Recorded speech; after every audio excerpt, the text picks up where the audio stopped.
Project is we're going to start building our new chicken tractor. It's going to be the Joel Salatin broiler shelter, as he calls it, and we're going to use it for our meat birds that we have. But the first thing we're going to use it for is those pullets that we have that we showed you the other day. That's kind of going to be their halfway house. They're going to go in there for another 3 or 4 weeks before we move them into the egg mobile. So no reason to reinvent the wheel and come up with something different. It's going to work fine for what we're doing. It's basically it's a 10 foot by 12 foot by 2 foot tall box. So that's our project today.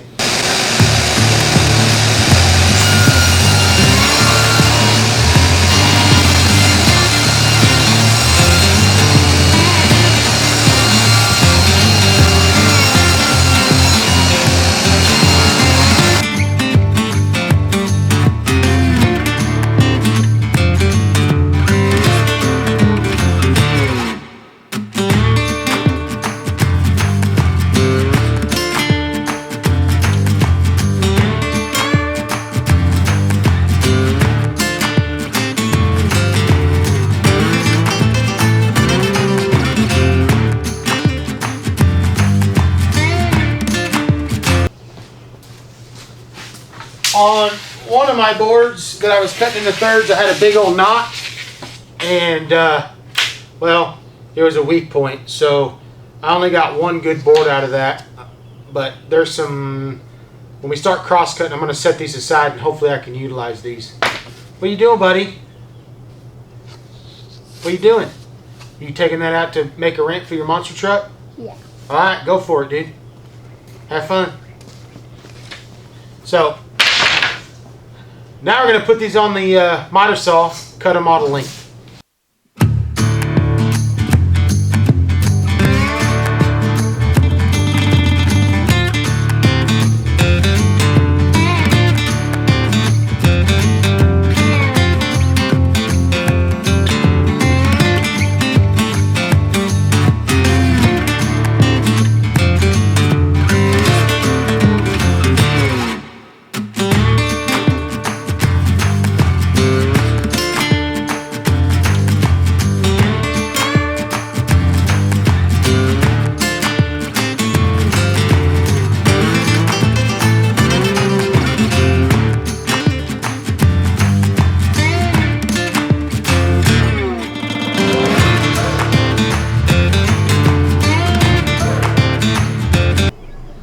I came home from internship and Jeff said I had to keep working. Actually, I'm really excited, but we have just finished all of the cuts that we were supposed to do. Yep. Yep. So now we just do giant Legos. Yeah.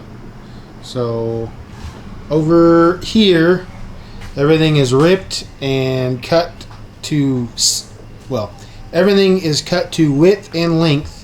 And as you can see, I took my red crayon and everything is written down in the inches because that's how the instructions are going to show it.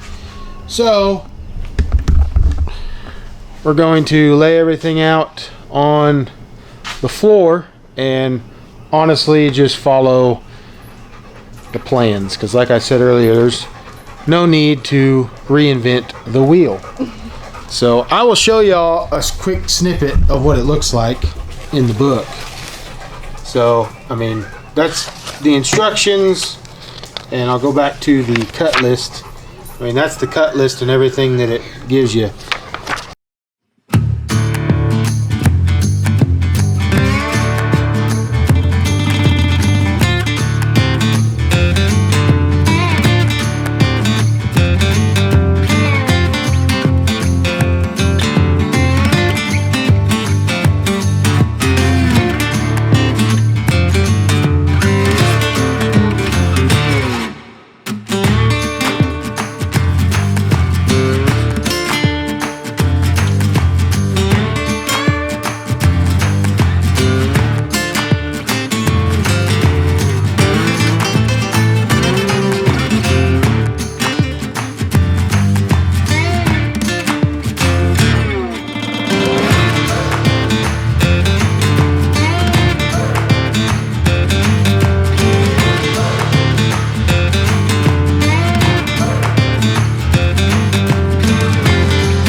that is what we have finished.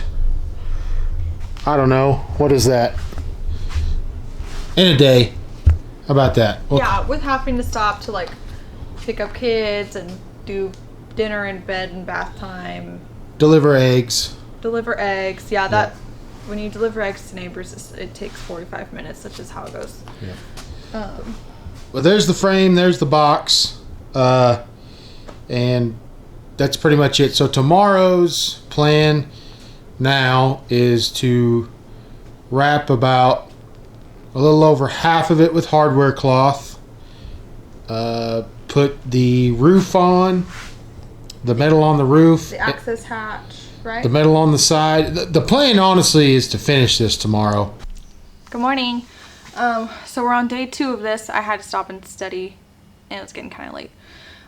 We are gonna start with wrapping it with hardware cloth on the side, and then hopefully take it outside and put the roof on, and fingers crossed it doesn't take all day long because I have more studying to do.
Take you a little round here real time. So that's what it looks like all finished up on the front, and then on the back over here it is gonna have a removable metal panel, that way we can get some airflow in there, and then this side and that side over there is just going to be metal that stays on all the time.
So last night we got this thing skinned with metal. We got the roof on it, we got the sides on it, and so now the only thing that we got that's really left to do is make the lid for this side and the lid for that side.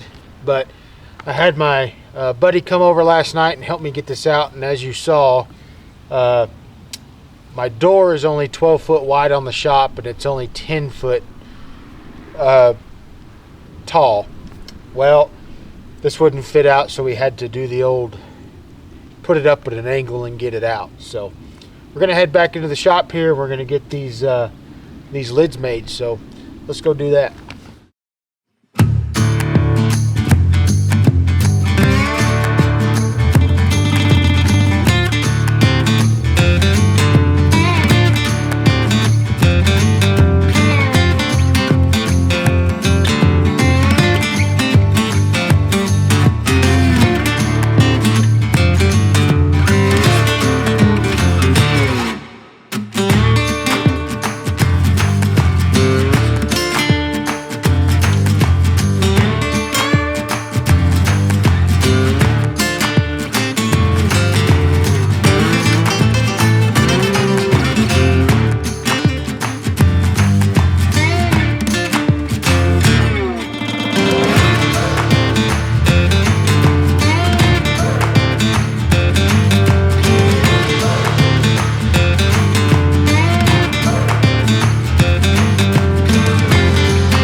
it's moving day, so we are gonna try a couple of things to see if we can move this thing over without having to call our neighbors and stuff. So Jeff's gonna get the tractor, use the forks, and I'm gonna hold it on the back with the dolly wheels and see if we can get it out to pasture. So watch us struggle.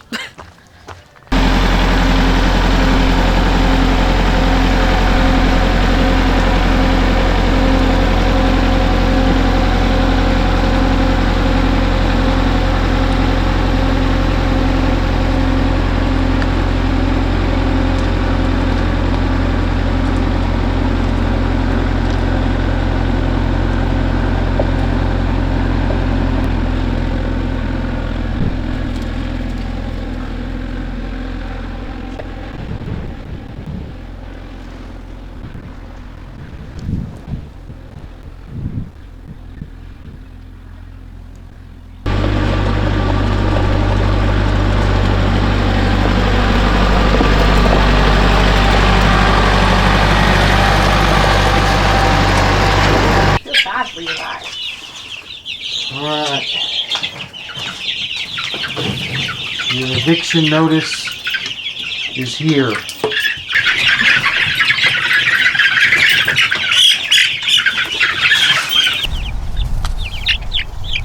Now don't do them hard, because they don't know how to fly.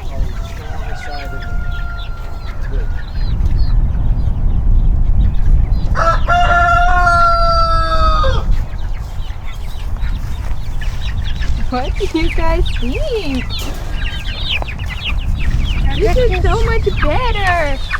No exploring.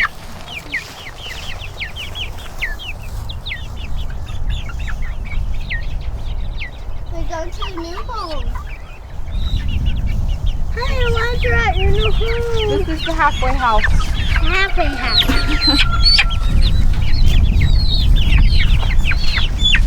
Now do it careful. These chicks are big.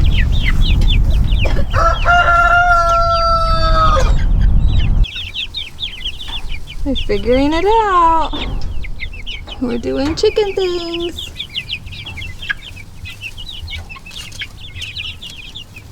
Alright, so a few weeks ago we purchased these new Plasan bell waters. They look like this. Then they attach to just a 5-gallon bucket.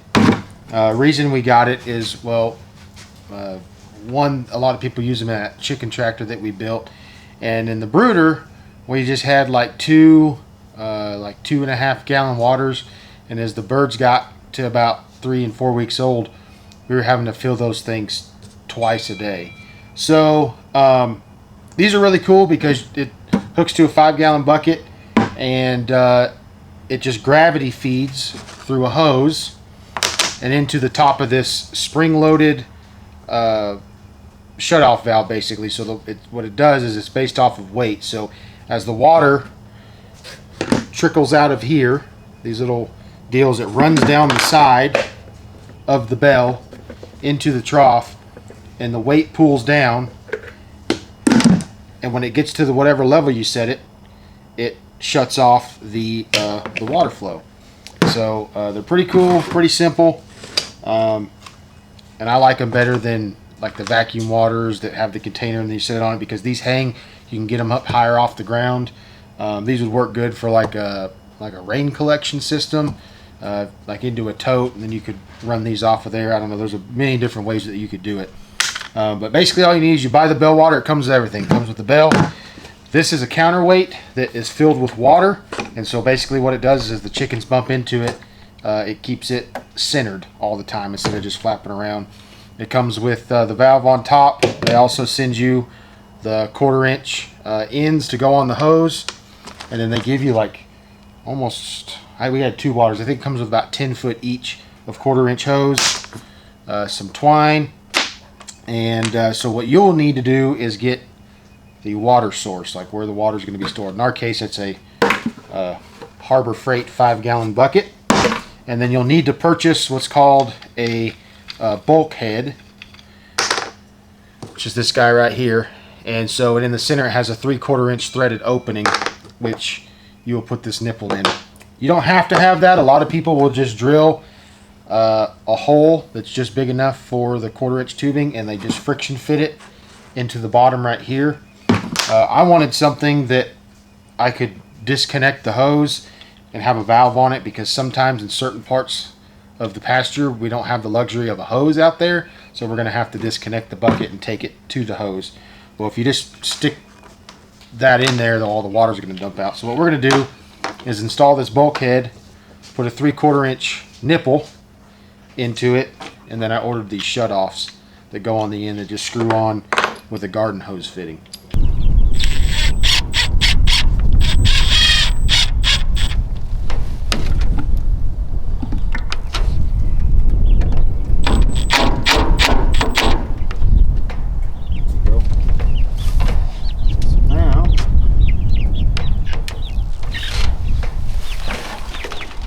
This guy, bring it up to the level that we want, which this rope doesn't need to be very long. It's pretty much all the way. You're thirsty, look, Dad. I know they are. Get you girls some water here in just a second.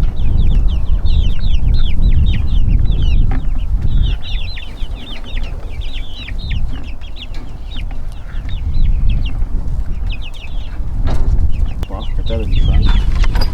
Alright, so now take this guy. We need to figure out where our hole's gonna be. So the bucket's just gonna sit right there. And so we want to cut a hole. It can't fit in this little gap that's right there? Do what? I didn't cut it long enough. No, I mean this gap right here. What about it? Could your tube not fit through that? It could, but I didn't cut it long enough. Oh, okay. Didn't cut it long enough. So we'll just go like this.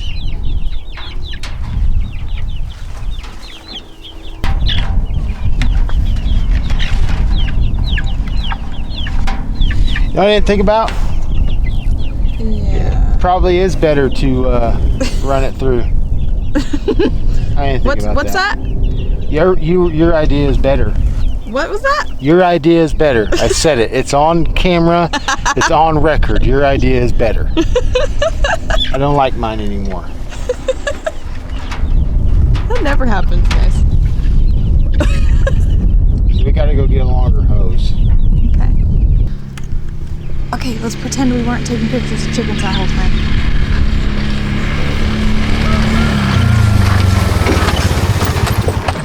Hi, Shawty. Good. And so we want it to be about yay long.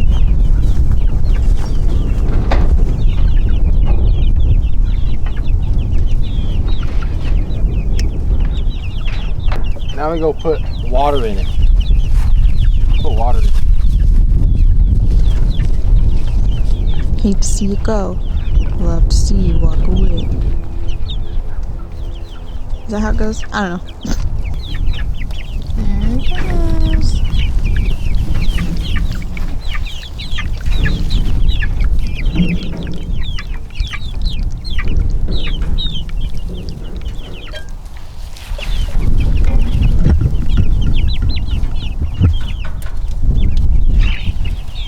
That needs to be adjusted more.